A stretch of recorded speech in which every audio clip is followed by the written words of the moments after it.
Gert, palju õnne 2015 aasta Eesti meister M1 klassis. Räägi sellest, see tuli vist päris raskelt. Ja suur tänu, et no tänase päeva tulles ma ei teadnud, et mis üldse saab, et mõtlesin, et ma hoian seda ja 10 päeva on nagu olnud aega ranglul taastuda.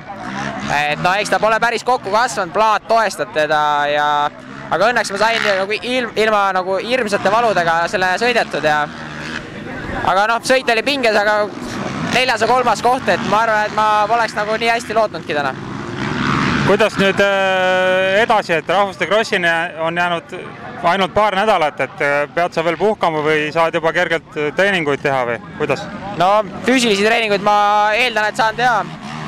Et ma arvan, et teisipäeval ma käin korra arsti juures, käin kontrollis, et kuidas see luu kasvanud on läinud, et kui on nagu kokku kasvanud, siis mul sellega nagu enesekindlus veits kasvab, et ma saan nagu pingutada, et muidu ma ei taha sihukest olukorda, et käib nõks ja lõhun ennast ära, et see plaat hoiab seda seal.